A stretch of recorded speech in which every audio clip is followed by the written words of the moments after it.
ঢোলকপুর গ্রামে দুই ভাই বোন থাকত, লালি আর লালু।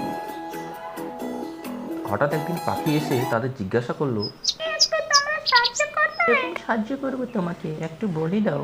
যেরকম স্বর্ণ পাখি, স্বর্ণ পাখি, তোমাকে আমরা কিভাবে সাহায্য করতে পারি? তুমি আমাদের বলো, তুমি কোথা থেকে এসো আর কোথায় যাবে? চলো, তোমাকে আমরা রেখে আসি। হয়তো তুমি সোনার পাহাড়ের পাখি। চলো, তোমাকে আমরা সোনার পাহাড়ে রেখে আসবো। চলো। তোমরা দু ভাই বোন খুব ভালো। তোমরা আমাকে রাখতে যাচ্ছ আমার স্বর্ণ পাহাড়ে। আসো, আসো, এদিক দিয়ে যেতে হবে। তারপরে এদিক দিয়ে গিয়ে সোজা ঝর্ণা আছে, ঝর্ণা। এই যে দেখো কত সুন্দর সুন্দর ঝর্ণা। আর ঝর্ণার পিছনেই আমার বাড়ি। চলো, আসো, আসো, চটে চটে। পাখি কথা বলতে বলতে কখন যে রাত হয়ে গেল। তারা রাতের মধ্যে তাঁবু খাটিয়ে শোয়ার ব্যবস্থা করলো। তারা পাখিটাকে বারবার জিজ্ঞাসা করে, আর কত দূর যেতে হবে পাখি, স্বর্ণ পাখি, আর কত দূর? তুমি যে বলছো এই কাছে কাছে তোমার স্বর্ণ পাহাড়ের বাড়ি, কই এখন তো স্বর্ণ পাহাড় আমরা দেখতে পেলাম না, আমাদের যদি মা বাবা খোঁজে। ওরা ঘুমিয়ে পড়ে সেই সময় চলে আসে সাদা ডাইনি বুড়ি, ভয়ানক বুড়ি। এই বুড়িটা খুব খতরনাক, তাই ওদেরকে কথা বলবে আর কখন ওদেরকে ওরা ঘাড় মধ্যে নিয়ে খেয়ে নেবে।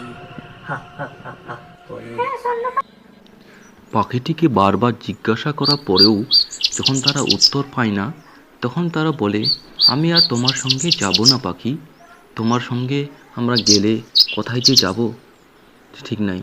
তখন পাখিটি বলে, অনুরোধ রইল, আমার সঙ্গে একটু আসো, এই নদীর ওপারেই আমার বাড়ি, তোমরা আমার সঙ্গে পিছন পিছন চলে এসো।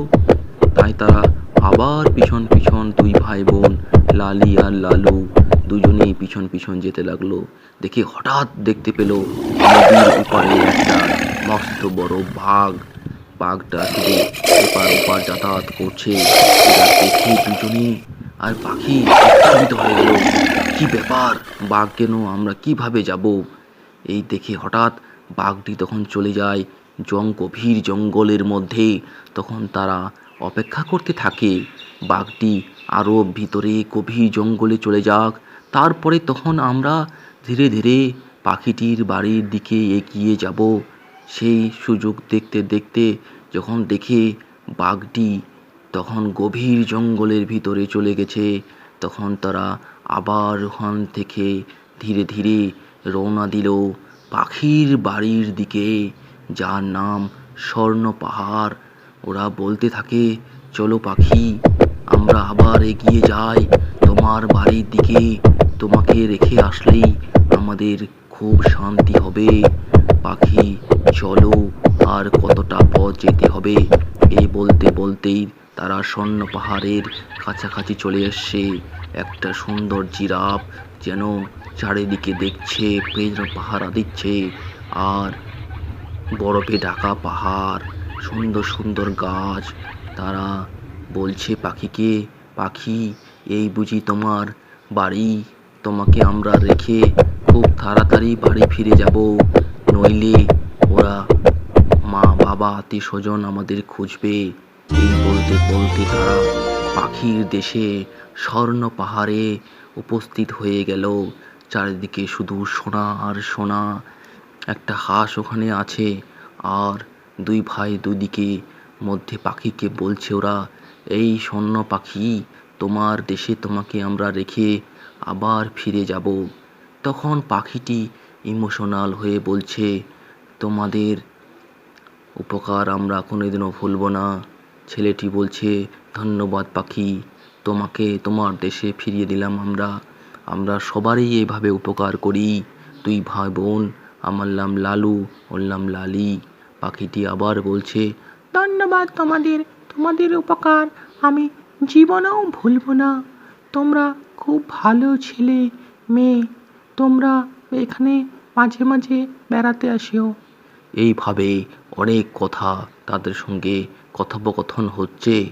কখনো পাখিটা বলছে তোমরা আমার কাছে থেকে যাও, কখনো বলছে তোমরা এখান থেকে সোনা নিয়ে যাও। দুই ভাই বোন এখন বাড়ির দিকে রওনা দিচ্ছে। একটা সুন্দর ঘোড়া তাদের পিছনে তাদের দিকে তাকাচ্ছে। ঘোড়াটি মনে মনে ভাবছে এই দুই ভাই বোনের সঙ্গে আমি ওদের বাড়িতে যাব। এই বলতে বলতে দুই ভাই বোন স্বর্ণ পাহাড় থেকে বেরিয়ে চলে গেল। তার হঠাৎ পাখিটি পিছন দিকে তাকাচ্ছে দুই ভাই বোনের দিকে। তার এক বান্ধবী এসে তাকে জিজ্ঞাসা করছে তুমি এসেছো? হ্যাঁ, পাখিটি বলছে হ্যাঁ আমি এসেছি। ওই দুইজন ভাই বোন লালু আর লালি আমাকে দেখে গেছে। ঈশ্বর ওদের ভালো করুক, ভালো করুক।